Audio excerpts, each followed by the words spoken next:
लिहाजा मैं गुजारिश करूंगा तमाम कांग्रेस के बड़े बड़े लीडरान से कि इस बात को मद्देनजर रखें और हमारा अहले मैसूर का ये पुरजोर मुतालबा है कि अपने फैसले पर नजरसानी किया जाए और आज तनवीर शेख साहब की खिदमात के सिलसिले में, उनकी बेबाक शख्सियत के सिलसिले में वजारत से मौसूफ किया जाए। इससे पहले आजमाया भी गया है, एक मरतबा मुख्तसर सी वजारत दी गई थी तो उन्होंने काम किया, बेहतर काम किया। जब पार्टी में काम करने वाला होगा तो आइंदा इलेक्शन में उसका बेहतर से बेहतर फायदा होगा, और अगर ऐसे लोगों को वजारत दे दी गई, काम ना हुआ तो आइंदा इलेक्शन में बड़ा नुकसान होगा। इसलिए तमाम लोगों से मुझे गुजारिश है, इल्तिमास है कि होश के नाखून लेकर के अपने फैसले पर नजरसानी करें और अलहाज तनवीर शेख साहब को वजारत से सरफराज करें। ಬಟ್ ಎನ್ಆರ್ ಕ್ಷೇತ್ರದಲ್ಲಿ ತನ್ವೀರ್ ಸೇಠ್ಗೆ ಸೋಲಿಸೋದು ಸಾಧ್ಯನೇ ಇಲ್ಲ. ದಯವಿಟ್ಟು ನಮ್ಮ ಸಿಎಂ ಸಾಹೇಬರು ಡಿ ಕೆ ಶಿವಕುಮಾರ್ ಅವರಿಗೆ, ನಮ್ಮೆಲ್ಲ ಧಾರ್ಮಿಕ ಗುರುಗಳು ಮತ್ತೆ ನಮ್ಮ ಮೈಸೂರು ಕುಟುಂಬರು ಎಲ್ಲರಿಂದ ನಮ್ಮ ಬೇಡಿಕೆ ಏನಂದ್ರೆ, ದಯವಿಟ್ಟು ನಮ್ಮ MLA ಬಗ್ಗೆ ಒಂದು ಒಳ್ಳೆ ನಿರ್ಧಾರಕ್ಕೆ ಬನ್ನಿ. ಯಾಕಂದ್ರೆ ನಿಮ್ಗೂ ಇಷ್ಟಪಡ್ತೀವಿ ನಾವು, ನಮ್ಮ ಸಿಎಂ ನೀವು, ಕರ್ನಾಟಕ ಸಿಎಂ, ಪ್ರತಿಯೊಬ್ಬ ಕನ್ನಡಿಗ ನಿಮ್ಮನ್ನ ಇಷ್ಟಪಡ್ತಾನೆ.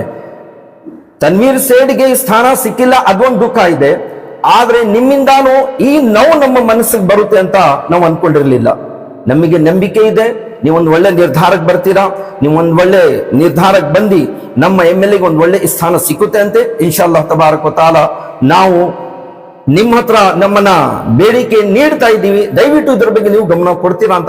अस्सलामु अलैकुम रहमतुल्लाहि ताला बरकातुहू। हाज़िरीन मोहतरम,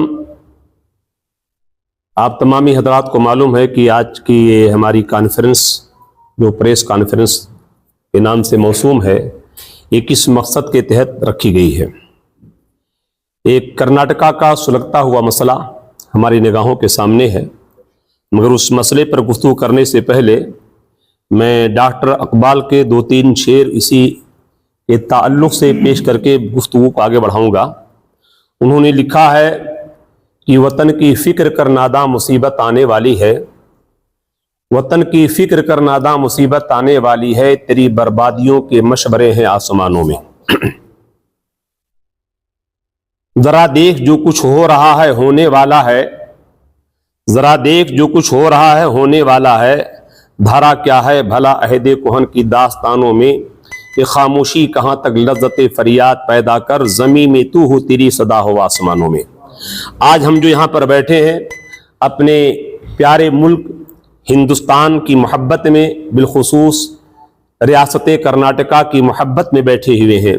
आज हमारे सामने जो एक इंतशारी कैफियत पूरे कर्नाटका में पाई जा रही है वो ये है कि अभी हाल ही में कुछ वजारत तकसीम की गई है, मिनिस्ट्री के वहदे दिए गए। तमाम लोगों को, मैसूर के बिलखुसूस एनआर क्षेत्र के लोगों को ये उम्मीदें वासिक नहीं बल्कि यकीन की मंजिल तक ये बात पहुँच चुकी थी कि हमारे हर दिल अजीज़ लीडर आली जनाब अलहाज तनवीर शेख साहब, जो इस वक्त MLA हैं कांग्रेस के, इनको हुकूमत की तरफ से वजारत से नवाजा जाने वाला है। सब लोग उम्मीद लगाए बैठे हुए थे। उस उम्मीद इसलिए भी लगाई गई थी कि ये अल्हम्दुलिल्लाह ऐसे कांग्रेसी हैं कि ये खुद भी कांग्रेसी हैं। इनके वालिद गिरामी जनाब अलहाज अदीज शेख साहब, मैं इन्हें उनका दौर देखा है, तकरीबन 6 मरतबा कांग्रेस पार्टी से वो जीत करके आए।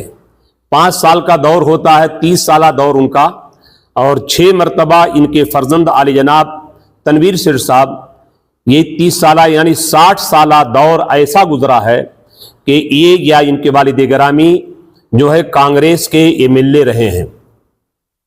और जाहिर सी बात है कि एक मरतबा आदमी अगर जीतता है और काम अच्छा नहीं करता है तो दोबारा पब्लिक उसे कबूल नहीं करती है, शिकस्त से वो हमकिनार होता है। 6 मरतबा जीत जाना इस बात की मुकम्मल दलील है कि तनवीर शेख साहब को यहाँ की अवाम बेपनाह चाहती है और बेपनाह मोहब्बत करती है, उनके कामों से खुश है। अगर कामों से खुश ना होती तो उन्हें कामयाब ना करती। ऐसे हर दिल अजीज लीडर को और जिनके खानदान का पूरा खानदान कांग्रेस से दिली मोहब्बत करता है और दिली खिदमत करता है, ऐसी शख्सियत को जो तजर्बेकार भी है, और जहाँ तक मेरी मालूमात है बहुत सारे लोगों पर बहुत सारे इल्ज़ामात मिनिस्टरों पर आते रहते हैं, जाते रहते हैं, लगाए गए, मगर मेरी जहाँ तक निगाह पहुँची है तनवीर सेठ साहब के ऊपर ऐसा कोई इल्ज़ाम नहीं है जिसकी बुनियाद पर इनको वहदे से महरूम किया जाए। लिहाजा हमको ये उम्मीद थी कि कांग्रेस पार्टी ये दूर अंदेशी का मुजाहरा करेगी और मुजाहरा करके ये एक ऐसे शख्स को जिसे दुनिया तनवीर सेठ के नाम से जानती है किसी वजारत से सरफराज करके इनको कौम की मिल्लत की खिदमत करने का बेहतरीन मौका दिया जाएगा। लेकिन यहाँ मसला ये हो गया है कि पार्टियों में जो अफराद हैं वो सबसे बड़ी गलती ये करते हैं कि वो अपना मफाद आगे रखते हैं, पार्टी का मफाद पीछे रखते हैं। ये मैं कांग्रेस के तमाम लीडरान तक जो मेरी बात पहुंचे सबको मैं सुनाना चाहूंगा, चाहे छोटा हो या बड़ा हो। पार्टी में आने के बाद हर शख्स को चाहिए कि अपने मफाद को पीछे रखे, पार्टी के मफाद को सामने रखे। लेकिन यह मसला आज ऐसा हो गया है कि अपना फायदा लोग सामने रखते हैं, पार्टी का फायदा हो या ना हो मेरा फायदा हो जाए। बड़े जो कांग्रेस के लीडरान हैं इनको चाहिए कि इस चीज को सामने रख करके फैसला लिया जाए कि किसको वहदा देने पर पार्टी का फायदा है, किसको वहदा देने पर उसका जाती फायदा है। अगर इस तरीके से कांग्रेस के बड़े बड़े लीडरान इन चीजों को सामने रख करके फैसला करेंगे तो पार्टी हमेशा तरक्की करेगी। आपको मालूम है एक दौर ऐसा था कि पूरे मुल्क हिंदुस्तान में कांग्रेस की तूती बोलती थी, जहां देखो कांग्रेस ही का जिक्र होता था, इनकी हुकूमतें हुआ करती थी। उस वक्त अकरबा परवरी और अपने मफाद को पार्टी के मफाद पर मुकद्दम नहीं रखा जाता था, पार्टी का फायदा अपने फायदे पर मुकद्दम रखा जाता था, तो पूरे हिंदुस्तान में कांग्रेस का बोलबाला था।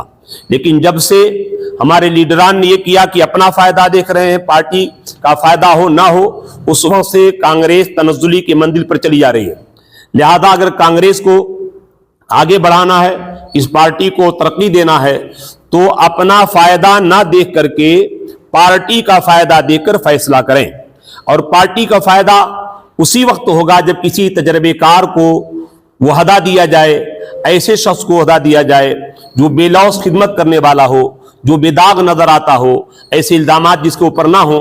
अगर ये सोच करके ऐसे फैसले किए जाएंगे तो फिर वो फैसला कारगर होता है और पार्टी के लिए बेहतर होता है। मैं तफसीली गुफ्तगू नहीं करना चाहता, यहाँ मैसूर के बड़े जिम्मेदारान हजरात बैठे हुए हैं, वैसे बातें बहुत थी, जिम्मेदारान हजरात बैठे में देखने में ये चंद अफराद मालूम हो रहे हैं, मगर ये चंद अफराद नहीं है। हर आदमी अपने पीछे सैकड़ों की बल्कि हजारों की तादाद लेकर के बैठा है, इनके चाहने वाले हैं। ये खुसूसी तौर पर आज की नशिश इसलिए हुई है कि अलहाज तनवीर सेठ साहब जो वजारत के बेहतरीन हकदार थे, हर तरह से बेहतरीन हकदार थे, इनको वजारत से महरूम कर दिया गया। लिहाजा हमारी पूरे मैसूर के अवाम की गुजारिश है, उलमाए कराम भी बैठे हुए हैं, और ये महफिल जो है तंजीम अहले सुन्नत व जमात मैसूर डिस्ट्रिक्ट की तरफ से इनके ज़ेर एहतमाम भी ये मामला रखा गया है। हमारा सबका ये दिली मुतालबा है, चाहे दिल्ली में बैठने वाले कांग्रेस के लीडरान हो या बेंगलौर में बैठने वाले कांग्रेस लीडरान हो, जितने भी बड़े बड़े लीडरान हैं, बिलखुसूस इज्जत माब DK शिव कुमार साहब, चीफ मिनिस्टर हुकूमत कर्नाटका, और जनाब इज्जत माब सिद्धारमैया साहब और दूसरे जो लोग भी हैं, इन तमाम से हम लोग पुरजोर मुतालबा करते हैं कि अलहाज तनवीर सेठ साहब को किसी न किसी वजारत से सरफराज किया जाए, वहदा दिया जाए। ये सिर्फ हमारी आवाज नहीं है बल्कि पूरे मैसूर के उनके चाहने वालों की आवाज है। इस ज़िम्न में ज्यादा गुफ्तगू ना करके मैं सिर्फ फिर यही गुजारिश करूंगा कि कांग्रेस पार्टी ये होश के नाखून ले और देखे माहौल कैसा है। आपने देखा, महसूस किया होगा कि मैसूर में जब से ये वजारत का मामला आया है आए दिन एहतजाज हो रहे हैं और रास्ता रोका जा रहा, न जाने कैसे कैसे मामलात हो रहे हैं। ये उनके चाहने वाले कर रहे हैं जिनको बेपनाह दर्द हुआ है। और अगर कांग्रेस ने सही फैसला न लिया तो आने वाले इलेक्शन में इसका खमियाजा भुगतना पड़ सकता है, क्योंकि अवाम इस चीज से बेदार है। अवाम देख रही है कि कांग्रेस कैसा फैसला कर रही है। जब हक वालों को हक नहीं दिया जा रहा तो ऐसी पार्टी को वोट देने से फायदा क्या। नंबर 2, ये कांग्रेस पार्टी के कायदीन को अच्छे तरीके से मालूम है कि कर्नाटका में जो हुकूमत कांग्रेस की बनी है इसमें बहुत बड़ा योगदान मुस्लिम कौम का है। मुसलमानों ने इससे पहले वाले इलेक्शन में भरपूर दिल खोल करके कांग्रेस की हिमायत की। इलेक्शन के मौके पर मुझे याद है कि यहाँ मैसूर में हम उलमाए कराम की मीटिंगें हुई, कई मरतबा मीटिंगें हुई और पास यही किया गया था कि कांग्रेस पार्टी की हिमायत की जाए वगैरह वगैरह। तो हर जगह मुसलमानों ने इस मौके पर भरपूर साथ दे करके इस पार्टी को इक़्तिदार में ले आए। जब पार्टी इक़्तिदार में आ गई है और उसे भी एहसास इस बात का है कि मुसलमानों के ताउन से हम इक़्तिदार में आए हैं, तो जब यह एहसास आपको है तो इस एहसास पर जो जिम्मेदारी होती है पूरा करना चाहिए। मुसलमानों को बेहतरीन नुमाइंदगी दी जाए। हम जिन मिनिस्टरान को लीडरशिप दी गई है या वजारत दी गई है हम उनके मुखालिफ नहीं हैं, लेकिन जिसका हक मारा गया है उसके लिए हम आवाज उठा रहे हैं। हम किसी की मुखालफत में गुफ्तगू नहीं कर रहे हैं। जब मुसलमानों ने भरपूर ताउन दिया है तो 2-3 मिनिस्टर बना देना इंसाफ का तकादा नहीं है।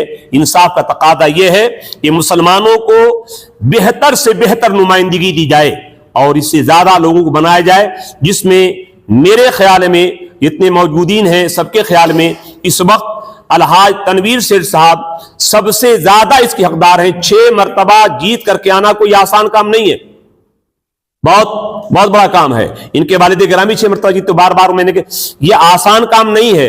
अगर ऐसा आदमी आपसे फिसल जाए, मुझे मालूम है कि तनवीर सेठ साहब को हराने के लिए न जाने कैसे कैसे आंधी है चली, तूफान चलाए गए, मगर ये काहिनी चट्टान कांग्रेस की बनकर के साबित कदम रहे। कैसे कैसे तूफान आए, मगर ये तूफान तनवीर सेठ को हिला न सके। ऐसा शख्स जब आपकी पार्टी में है जो एक सीट को एकदम रिजर्व किए हुए है, किसी इधर उधर नहीं जाने दे रहा, तो उसकी कदर कांग्रेस पार्टी को करना चाहिए, इनके लीडरान को करना चाहिए ना। इतना सख्त मुकाबला उसमें भी पाए से बात पर लफ्जिश ना आई, ये हर कसो नाकस की बात नहीं है। लिहाजा मैं गुजारिश करूंगा तमाम कांग्रेस के बड़े बड़े लीडरान से कि इस बात को मद्देनजर रखें और हमारा अहले मैसूर का ये पुरजोर मुतालबा है कि अपने फैसले पर नजरसानी किया जाए और आज तनवीर शेख साहब की खिदमात के सिलसिले में, उनकी बेबाक शख्सियत के सिलसिले में वजारत से मौसूफ किया जाए। इससे पहले आजमाया भी गया है, एक मरतबा मुख्तसर सी वजारत दी गई थी तो उन्होंने काम किया, बेहतर काम किया। जब पार्टी में काम करने वाला होगा तो आइंदा इलेक्शन में उसका बेहतर से बेहतर फायदा होगा, और अगर ऐसे लोगों को वजारत दे दी गई, काम ना हुआ तो आइंदा इलेक्शन में बड़ा नुकसान होगा। इसलिए तमाम लोगों से मुझे गुजारिश है, इल्तिमास है कि होश के नाखून लेकर के अपने फैसले पर नजरसानी करें और अलहाज तनवीर शेख साहब को वजारत से सरफराज करें। अस्सलाम वालेकुम। अस्सलामु अलैकुम रहमतुल्लाहि तआला व बरकातुहू। अल्हम्दुलिल्लाहि रब्बिल आलमीन वस्सलातु वस्सलामु अला सय्यिदिल अशरफिल अंबिया वल मुरसलीन व अला आलिहि व अस्हाबिहि अजमाइन। दिलों में आग, लबों पर गुलाब रखते हैं, सब अपने चेहरों पर दोहरा निकाब रखते हैं। हमें चिराग समझकर बुझा ना पाओगे, हम अपने ही घर में कई आफताब रखते हैं। ये दिना मैसूर ಮುಸ್ಲಿಮ್ಸ್ ಹಿರಿ ಮುಖಂಡರು ಮತ್ತು ಎಲ್ಲ ಧಾರ್ಮಿಕ ಗುರುಗಳು ಕೆಲವರು ಈ ಸಭೆ ನಡೆಸಬೇಕಂದ್ರೆ ಉದ್ದೇಶ ಏನಂದ್ರೆ, ನಮ್ಮ ಕರ್ನಾಟಕದಲ್ಲಿ ನಮ್ಮ NR ಕ್ಷೇತ್ರ ಲೀಡರ್, ಅದು ಇಡೀ ಇಂಡಿಯಾಗೆಲ್ಲ ಗೊತ್ತಿದೆ, ಪ್ರತಿ ಸಲ ಒಂದು ಸಲ ಅಲ್ಲ, 2 ಸಲ ಅಲ್ಲ, 6 ಸಲ ವಿನ್ನಿಂಗ್ ಆಗಿದ್ದಾರೆ। ಇದಕ್ಕಿಂತ ಹೆಚ್ಚಾಗಿ ಮಾತಾಡ್ಬೇಕೇನಂದ್ರೆ, ಅವ್ರ ತಂದೆಯವರಿದ್ದಾಗ ಅವರು 6 ಸಲ ಈ ಕ್ಷೇತ್ರದಿಂದ ಕಾಂಗ್ರೆಸ್ ಪಾರ್ಟಿಗೆ ಒಂದು ಬಲವ ನೀಡಿದ್ದಾರೆ. ಆದರೆ ಈ ಸಲ ಇಡೀ ಕರ್ನಾಟಕದಲ್ಲಿ 136 ಸೀಟು ಕಾಂಗ್ರೆಸ್ಗೆ ಒಂದು ಒಳ್ಳೆ ಜಯ, ಒಂದು ಒಳ್ಳೆ ಪವರ್ ಸಿಕ್ಕಿ ಕರ್ನಾಟಕ ನಾಡದಲ್ಲಿ, ಕರ್ನಾಟಕ ಸ್ಟೇಟ್ಗೆ ಕಾಂಗ್ರೆಸ್ಸು ಒಂದು ಒಳ್ಳೆ ರೀತಿಲಿ ನಡೆಸ್ತಾರೆ ಅಂತ ಒಂದು ನಂಬಿಕೆಯಿಂದ ಇಡೀ ಜನ, ಅದು ಹಿಂದೂ ಆಗಲಿ ಮುಸ್ಲಿಮ್ಸ್ ಆಗಲಿ ಯಾವುದೇ ಧರ್ಮದವರಾಗಲಿ, ಯಾಕಂದರೆ ನಮ್ಮ ನಾಡು ಒಂದು ಪ್ರೀತಿ ವಿಶ್ವಾಸದ ನಾಡು. ಇಡೀ ಭಾರತದಲ್ಲಿ ಕರ್ನಾಟಕ ಒಂದು ಒಳ್ಳೆ ಹೆಸರಿದೆ. ಇಲ್ಲಿ ವಾತಾವರಣದಾಗಲಿ, ಇಲ್ಲಿ ಅಣ್ಣ ತಮ್ಮದಿರ ವಿಚಾರದಾಗಲಿ, ಅದೆಲ್ಲ ಇಡೀ ಕನ್ನಡಿಗ ಇದನ್ನು ಯೋಚನೆ ಮಾಡಿ ನಮ್ಮ ನಾಡಿಗೆ ಕಾಂಗ್ರೆಸ್ ಪಾರ್ಟಿ ಬರಬೇಕು, ಒಂದು ಒಳ್ಳೆ ವಾತಾವರಣ, ಒಂದು ವಿಶ್ವಾಸದಿಂದ ಇದು ನಡಿಬೇಕು ನಮ್ಮ ನಾಡನ್ನು ಅಂತ ಕಾಂಗ್ರೆಸ್ನ ಗೆಲ್ಲಿಸಿ ಈ ಪವರ್ ಪೊಸಿಷನ್ಗೆ ತಗೋಬರಕ್ಕೆ ಪ್ರತಿಯೊಂದು ಕನ್ನಡಿಗ ಇದಕ್ಕೆ ಕಷ್ಟಪಟ್ಟಿದ್ದಾನೆ. ಈ ದಿನ ಉದ್ದೇಶ ಏನಂದ್ರೆ, ನಮ್ಮ ಮನಸ್ಸಿನ ದುಃಖ, ನಮ್ಮ ಮನಸ್ಸಿಗೆ ಏನು ನೋವಾಗಿದೆ ಅಂದ್ರೆ, ಇಡೀ ಕರ್ನಾಟಕದಲ್ಲಿ ಸಿದ್ದರಾಮಯ್ಯ ಸಾಹೇಬರಿದ್ದಾಗ ಆಗ್ಲೂ ನಮ್ಮ ಕ್ಷೇತ್ರ NR ಕ್ಷೇತ್ರ ವಿನ್ನರ್ MLA ತನ್ವೀರ್ ಸೇಠ್ ಸಾಹೇಬರಿಗೆ ಯಾವುದು ಮಿನಿಸ್ಟ್ರಿ ಸ್ಥಾನ ಸಿಗಲಿಲ್ಲ. ಆಗ್ಲೂ ನಾವು ಸುಮ್ಮನಾಗಿದ್ವಿ, ಏನಕ್ಕೆ, ಏನೋ ಪಾರ್ಟಿದಿದೆ, ಮುಂದಕ್ಕೆ ಏನಾರು ಒಂದು ಆಗುತ್ತೆ ಅಂತ. ಆದರೆ ಸಿದ್ದರಾಮಯ್ಯ ಸಾಹೇಬರು ಕಾಲ ಮೀರಿದಾಗ ಈಗ ಕರ್ನಾಟಕಕ್ಕೆ CM ಆಗಿ ನಮ್ಮ DK ಶಿವಕುಮಾರ್ ಸಾಹೇಬರು ಬಂದರು. ಒಂದು ನಂಬಿಕೆ ಇತ್ತು, ನಮ್ಮ NR ಕ್ಷೇತ್ರ MLA ತನ್ವೀರ್ ಸೇಠ್ ಸಾಹೇಬರಿಗೆ ಒಂದು ಒಳ್ಳೆ ಸ್ಥಾನ, ಕ್ಯಾಬಿನೆಟ್ ಮಿನಿಸ್ಟರ್ ಸಿಕ್ಕುತ್ತೆ, ಒಂದು ಒಳ್ಳೆ ಗೌರವ ಸಿಕ್ಕುತ್ತೆ, ಇವರಿಂದ ಒಂದು ನಂಬಿಕೆ ಇತ್ತು. ಆದರೆ ಕೆಲವು ದಿನದಿಂದ ಎಲ್ಲರೂ ನೋಡ್ತಾ ಇದ್ದೀರಾ, NR ಕ್ಷೇತ್ರದ ಪ್ರತಿಯೊಬ್ಬ ಮನುಷ್ಯ, ಹಿಂದೂ ಆಗಲಿ ಮುಸ್ಲಿಮ್ಸ್ ಆಗಲಿ ಕ್ರಿಶ್ಚಿಯನ್ಸ್ ಆಗಲಿ, ಪ್ರತಿಯೊಬ್ಬರು ರಸ್ತೆಗೆ ಬಂದು ನಮ್ಮ ಮನಸ್ಸಿನ ದುಃಖನ ಹೇಳಿ ಅವ್ರ ಹತ್ರನ ತಿಳಿಸ್ತಾ ಇದ್ದಾರೆ. ಯಾಕಂದ್ರೆ ಪ್ರತಿಯೊಬ್ಬರಿಗೂ ನೀವು ಸೆಲೆಕ್ಷನ್ ಮಾಡಿದ್ದೀರಾ, ಒಬ್ಬರನ್ನ ಬಿಟ್ಟು ಸೆಲೆಕ್ಷನ್ ಮಾಡಿದ್ದೀರಾ, ಅದು ತನ್ವೀರ್ ಸೇಠ್ ಸಾಹೇಬ್ರನ್ನ ಬಿಟ್ಟು ಮಾಡಿದ್ದೀರಾ. ಅದಕ್ಕೇನು ಕಾರಣ? ಅದ ಕಾರಣ ನಿಮಗೆ ಗೊತ್ತಿದೆ. ಇಲ್ಲಿವರೆಗೂ ನಾವು ಯೋಚನೆ ಮಾಡ್ತಾ ಇದ್ವಿ ಪಾಲಿಟಿಷಿಯನ್ ಅಂತ, ಯಾಕಂದ್ರೆ ನಾವು ಧಾರ್ಮಿಕ ಗುರುಗಳು, ನಮಗೆ ಪಾಲಿಟಿಷಿಯನ್ ಗೊತ್ತಾಗಲ್ಲ. ಆದ್ರೆ ಈ ದಿನ ನೋಡಿ ಒಂದು ಮಾತು ತಿಳುವಳಿಕೆ ಬತ್ತು, ಏನಂದ್ರೆ ಅದು ಪಾಲಿಟಿಷಿಯನ್ ಒಂದು ಪಾಲಿಟಿಷಿಯನ್ ಜೊತೆನೂ ಪಾಲಿಟಿಷಿಯನ್ ಆಗುತ್ತಾ ಅಂತ ಇಲ್ಲಿ ತಿಳಿಯಕ್ಕೆ ಬತ್ತು. ಯಾಕಂದ್ರೆ ಒಂದು ಒಳ್ಳೆ ವ್ಯಕ್ತಿ, ಪ್ರತಿ ಸಲ ನಿಮ್ಮ ಪಾರ್ಟಿಗೆ ಅವರಿಂದ ಒಂದು ಬೆಂಬಲ ಸಿಕ್ಕಿದೆ, ಒಂದು ಶಕ್ತಿ ಸಿಕ್ಕಿದೆ. ಯಾಕಂದ್ರೆ ಪ್ರತಿ ಒಂದು ಕ್ಷೇತ್ರದಲ್ಲಿ ಕಾಂಗ್ರೆಸ್ ಬರುತ್ತೋ ಗೆಲ್ಲುತ್ತೋ ಅಥವಾ ಬೇರೆ ಪಾರ್ಟಿ ಬರುತ್ತೋ ಅಂತ ಒಂದು ಡೌಟ್ ಇರುತ್ತೆ ಎಲ್ಲಾರ್ಗೂ. ಅದು ರಿಸಲ್ಟ್ ಬಂದಾಗ ಗೊತ್ತಾಗುತ್ತೆ ಯಾವ ಪಾರ್ಟಿ ಬಂದಿದೆ ಅಂತ. ಆದ್ರೆ NR ಕ್ಷೇತ್ರ ಕನ್ಫರ್ಮ್ ಆಗಿ 100 ಅಲ್ಲ 1000% ಎಲೆಕ್ಷನ್ ನಡೆದ ಮೇಲೆ ರಿಸಲ್ಟ್ ಬರೋಕ್ಕಿಂತ ಮುಂಚೆನೆ ನಾವು ತಿಳಿದಿರ್ತೀವಿ ಕಾಂಗ್ರೆಸ್ ಬರೋದು ಅಂತ. ಇದಕ್ಕೆ ಕಾರಣ ಏನ್ ಗೊತ್ತಿದ್ಯಾ? ಒಬ್ಬ ವ್ಯಕ್ತಿ ತನ್ವೀರ್ ಸೇಠ್ ಆಗ್ಲಿ ಅಥವಾ ಅವ್ರ ತಂದೆಯವರಾಗ್ಲಿ 60 ವರ್ಷದಿಂದ ಒಂದೇ ಪಾರ್ಟಿಲಿದ್ದಿ, ಒಂದೇ ಪಾರ್ಟಿಗೆ ಬೆಂಬಲ ನೀಡಿ, ಒಂದೇ ಪಾರ್ಟಿಲಿ ವಿನ್ನರ್ ಆಗಿ, ಒಂದೇ ಪಾರ್ಟಿ ಕೆಲಸ ಮಾಡಿ, ಒಂದೇ ಪಾರ್ಟಿನ ಹೆಸರು ಮುಂದೆ ತರಕ್ಕೆ ತಂದೆಯವರಾಗ್ಲಿ ಅವ್ರ ಮಗವರಾಗ್ಲಿ ತನ್ವೀರ್ ಸೇಠ್ ಸಾಹೇಬರಾಗ್ಲಿ ಎಷ್ಟು ಕಷ್ಟಪಟ್ಟಿದ್ದಾರೆ, ಎಷ್ಟು ಕೆಲಸಗಳು ಮಾಡಿದ್ದಾರೆ, ಈ ಪಾರ್ಟಿಗೋಸ್ಕರ ಏನೇನ್ ಮಾಡಿದ್ದಾರೆ ಅಂತ ನಮ್ಗಿಂತ ಜಾಸ್ತಿ ನಿಮ್ಗೂ ಗೊತ್ತಿದೆ. ದಯವಿಟ್ಟು ನಮ್ಮ ಬೇಡಿಕೆ ಏನೆಂದ್ರೆ ಈ ರೀತಿ ಆಗಬಾರ್ದು. ತುಂಬಾ ಮೋಸ ಆಗಿದೆ, ಈಗ ತುಂಬಾನೇ ಮೋಸ ಆಗಿದೆ. ತನ್ವೀರ್ ಸೇಠ್ ಒಬ್ಬ ವ್ಯಕ್ತಿ 6 ಸಲ ವಿನ್ನಿಂಗ್ ಆದ್ಮೇಲೂ ಅವ್ರಿಗೆ ಕ್ಯಾಬಿನೆಟ್ ಮಿನಿಸ್ಟರ್ ಸಿಕ್ಕಬಾರ್ದು ಅಥವಾ ಕೊಡಬೇಕು ಇಲ್ವೋ ಅಂತ ಈ ರೀತಿ ಮಾಡಿದ್ರೆ, ಇಲ್ಲಿ ಇರೋ ಜನ NR ಕ್ಷೇತ್ರದಲ್ಲಿ ಲಕ್ಷಾಂತರ ಜನ ಇದ್ದಾರೆ, ಹಿಂದೂನೂ ಇದ್ದಾರೆ, ಮುಸ್ಲಿಮ್ಸು ಇದ್ದಾರೆ, ಪ್ರತಿಯೊಬ್ಬ ಧರ್ಮದವರು ಇದ್ದಾರೆ. ತನ್ವೀರ್ ಸೇಠ್ ಬರೀ ಒಂದ್ ಧರ್ಮದ ಆಯ್ಕೆ ಮನುಷ್ಯ ಅಲ್ಲ, ತನ್ವೀರ್ ಸೇಠ್ ಅವರು ಪ್ರತಿ ಒಂದು ಧರ್ಮ ಆಯ್ಕೆ ಮನುಷ್ಯ. ಯಾಕಂದ್ರೆ ಮುಸ್ಲಿಮ್ಸ್ ಎಷ್ಟು ಅವ್ರಿಗೆ ಇಷ್ಟಪಡ್ತಾರೆ ಅಷ್ಟೇ ಹಿಂದೂ ಜನನು ಓಟ್ ಕೊಡ್ತಾರೆ, ಕ್ರಿಶ್ಚಿಯನ್ ಅವರು ಓಟ್ ಕೊಡ್ತಾರೆ. ಎಲ್ಲಾರು ಓಟ್ ತಂದಿ ಕಾಂಗ್ರೆಸ್ ಪಾರ್ಟಿಗೆ ಒಂದು ಬೆಂಬಲ ನೀಡಿ ಇವ್ರಿಗೆ ಮುಂದೆ ತಂದಿರೋದು ಏನಕ್ಕೆ ಗೊತ್ತಾ? ಬರೀ ಒಂದೇ ಉದ್ದೇಶ NR ಕ್ಷೇತ್ರದ್ದು, ನಮ್ಮ MLA ಒಂದು ಒಳ್ಳೆ ಸ್ಥಾನಕ್ಕೆ ಬರಬೇಕು, ಒಂದು ಒಳ್ಳೆ ಮಿನಿಸ್ಟ್ರಿ ಇವ್ರಿಗೆ ಸಿಕ್ಕಬೇಕು. ಇದಕ್ಕಿಂತ ಮುಂಚೆ ಎಜುಕೇಶನ್ ಮಿನಿಸ್ಟ್ರು ಅವ್ರಿಗೆ ಮಾಡಿದ್ರಿ, ಆವಾಗ ಎಷ್ಟು ಕೆಲಸ ಆಗಿದೆ, ಮಕ್ಕಳಿಗೆ ಎಷ್ಟು ಅನುಕೂಲ ಆಗಿದೆ, ಎಜುಕೇಶನ್ ಇಂದ ಕೆಲವ್ರಿಗೆ ಎಷ್ಟು ಅವರಿಂದ ಸಹಾಯ ಸಿಕ್ಕಿದೆ, ಅದು ನಿಮ್ಗೂ ಗೊತ್ತಿದೆ. NR ಕ್ಷೇತ್ರ ಪ್ರತಿಯೊಬ್ಬ ವ್ಯಕ್ತಿಗೂ ಗೊತ್ತಿದೆ, ಪ್ರತಿಯೊಬ್ಬರಿಗೂ ಈ ವಿಚಾರ ತಿಳುವಳಿಕೆ ಆಗಿದೆ.